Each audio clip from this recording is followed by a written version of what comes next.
Was the witch of Endor really a witch? 1 Samuel 28 contains a narrative that has baffled Bible scholars for centuries because it presumably tells the story of a witch calling up the disembodied spirit of the prophet Samuel from the dead. Adding to the confusion is the fact that it fails to condemn the actions of the witch and fails to question the authenticity of Samuel's spirit, leading some scholars to question whether it is really the prophet Samuel or not. In every usage in the Bible, the term witch is a negative description. Typically, the term witch refers to a wicked female that conjures up the spirits of the dead with spiritual powers derived through a contract with the devil and by use of a familiar spirit or demon as an intermediary for communicating with the dead. Interestingly, even though countless articles and Bible chapter headings refer to the woman in this chapter as the Witch of Endor, the chapter never even uses the term witch to describe the woman. The real key word used in the narrative that leads people to assume that the woman is a witch is the word familiar spirit. Witches work through familiar spirits. The familiar spirit is a demon through which the witch communicates with the spirit world. The remarkable thing about the narrative in 1 Samuel 28, which is lost on many LDS scholars, is that in the inspired version of the Bible, the passage wherein the woman fears for her life and asks if a snare is being laid to take away her life is altered. In the revised passage, the woman with a remarkable spiritual gift differentiates herself from that of a witch by declaring that she does not have or use a familiar spirit to call up the dead. The rest of the narrative is history, a very misunderstood history of a remarkable event and a remarkable woman. Okay, side by side, we've got the King James translation of 1 Samuel 28 and also the Joseph Smith translation. So starting in verse 9, I'm going to do the King James translation first. And the woman said unto him, Behold, thou knowest what Saul hath done, how he hath cut off those that have familiar spirits and the wizards out of the land. Wherefore then layest thou a snare for my life to cause me to die? Okay, now the Joseph Smith translation, verse 9. And the woman said unto him, Behold, thou knowest that Saul hath done, how he hath cut off those that have some familiar spirits and the wizards out of the land. Wherefore then layest thou a snare for my life to cause me to die also, who hath not a familiar spirit? So that's the addition in the Joseph Smith translation, who hath not a familiar spirit. Following the declaration that she does not have a familiar spirit, she's assured by Saul, who is traveling incognito, that she would not be dealt with like the witches had been dealt with. So 1 Samuel 28 JST. Starting in verse 1. And it came to pass in those days that the Philistines gathered their armies together for warfare, to fight with Israel.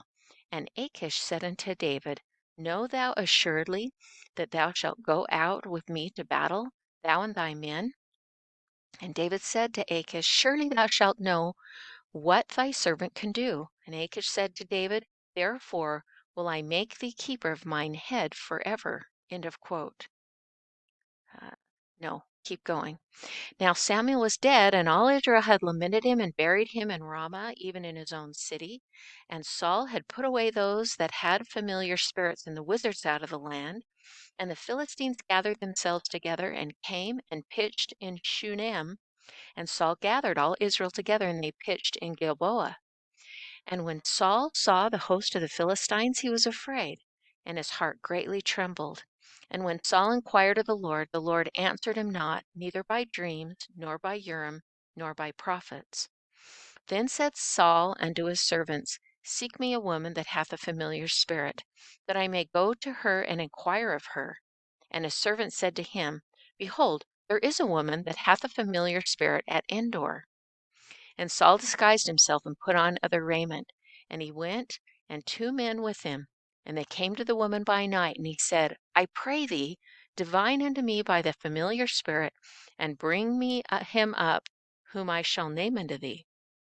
And the woman said unto him, Behold, thou knowest what Saul hath done, how he hath cut off those that have familiar spirits and wizards out of the land. Wherefore then layest thou a snare for my life, to cause me to die also, who hath not a familiar spirit? And Saul sware to her by the Lord, saying, As the Lord liveth, there shall no punishment happen to thee for this thing.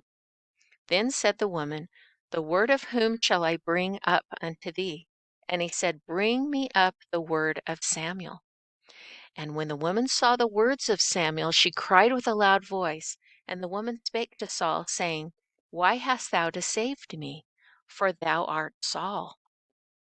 And the king said unto her, Be not afraid, for what sawest thou? And the woman said unto Saul, I saw the words of Samuel ascending out of the earth. And she said, I saw Samuel also. And he said unto her, What form is he of? And she said, I saw an old man coming up, covered with a mantle.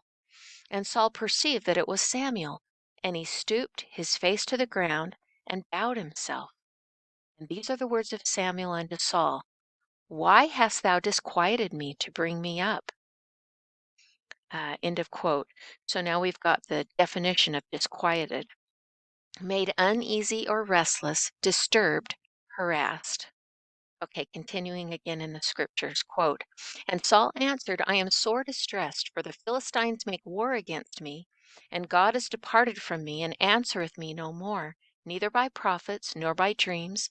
Therefore I have called thee, that thou mayest make known unto me what I shall do.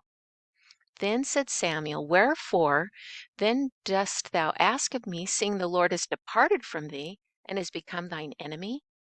And the Lord hath done to him as he spake by me. For the Lord hath rent the kingdom out of thine hand, and given it to thy neighbor, even to David, because thou obeyedst not the voice of the Lord, nor executeth his fierce wrath among Amalek. Therefore hath the Lord done this thing unto thee this day. Moreover, the Lord will also deliver Israel with thee into the hand of the Philistines, and tomorrow shalt thou and thy sons be with me. The Lord also shall deliver the host of Israel into the hand of the Philistines. Then Saul fell straightway all along on the earth, and was sore afraid, because of the words of Samuel. And there was no strength in him, for he had eaten no bread all the day, nor all the night. And the woman came unto Saul, and saw that he was sore troubled, and said unto him, Behold, thine handmaid hath obeyed thy voice, and I have put my life in my hand, and have hearkened unto thy words which thou spakest unto me. Now therefore, I pray thee, hearken thou also unto the voice of thine handmaid, and let me set a morsel of bread before thee, and eat, that thou mayest have strength when thou goest on thy way. But he refused, and said, I will not eat. But his servants, together with the woman, compelled him, and he hearkened unto their voice. So he rose from the earth and sat upon the bed. And the woman had a fat calf in the house, and she hasted and killed it, and took flour and kneaded it, and did bake unleavened bread thereof. And she brought it before Saul and before his servants, and they did eat. Then they rose up and went away that night. End of quote. Here are a few questions and definitions to ponder. What is witchcraft? Here's the definition. The practices of witches, sorcery, enchantments, intercourse with the devil. What is a witch? A woman who by compact with the devil practices sorcery or enchantment. Second definition, a woman who is given to unlawful arts. Is there anything in the narrative that suggests that the woman in the narrative had a compact with the devil? No, in fact, just the opposite. A witch is someone that has a familiar spirit, which is a demon through which the witch communicates with the spirit world. Yet the woman in the narrative did not have a familiar spirit. Here's the definition of familiar spirit. A demon supposedly attending and obeying a witch, often said to assume the form of an animal. In the Joseph Smith translation, the so-called witch of Endor actually denied having a familiar spirit. Quote, Wherefore then layest thou a snare for my life, to cause me to die also, who hath not a familiar spirit? What is enchantment? So, enchantment is the act of producing certain wonderful effects by the invocation or aid of demons, or the agency of certain supposed spirits, the use of magic arts, spells, or charms, incantation. The magicians of Egypt did so with their enchantments. That's in Exodus 7. What is a demon? According to Webster's 1828, the demons in the New Testament were supposed to be spiritual beings which vexed and tormented men, and in general, the word in modern use signifies an evil spirit or genius which influences the conduct or directs the fortunes of mankind. End of quote. Did the spirit of Samuel try to influence the conduct and fortunes of men, or influence Saul to fight or not fight the army of the enemy? No. The prophet Samuel simply prophesied what would happen to Saul and his army. Was the spirit that the woman called up an evil spirit or evil genius? I don't see anything to suggest that the spirit was evil. What is sorcery? Sorcery, noun, magic, enchantment, witchcraft, divination, by the assistance of evil spirits or the power of commanding evil spirits. Adder's wisdom, I have learned to fence my ears against the sorceries. End of quote. Was a spirit who claimed to be Samuel the prophet actually Samuel the prophet? Yes, the narrative suggests that it was. It never challenges the claim that it was the spirit of Samuel the prophet. Is it possible that there are women with spiritual gifts that can call up disembodied spirits rather than demons? The narrative suggests that there are. Can they do what they do without the aid of a familiar spirit or demon? The narrative suggests that they can. Was the woman practicing necromancy? Let's see, what is necromancy? Quote, the art of revealing future events by means of a pretended communication with the dead. This imposture is prohibited. That's in Deuteronomy 18, the reference. The narrative characterizes the event as being authentic, not a pretended fabrication. Was Saul a righteous or wicked king? Wicked. Did the spirit of Samuel give Saul the advice he was asking for? No. No advice was given. Samuel the prophet simply prophesies accurately about what would happen to Saul and his army because of his previous transgression in having refused the commandment of God to destroy Amalek, which was a wicked nation described in the Hebrew Bible as a staunch enemy of the Israelites.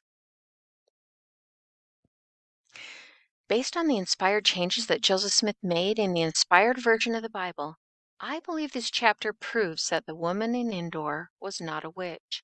Rather, she was a righteous woman who'd been blessed with a spiritual gift of being able to communicate with disembodied spirits without having to use a familiar spirit as an intermediary.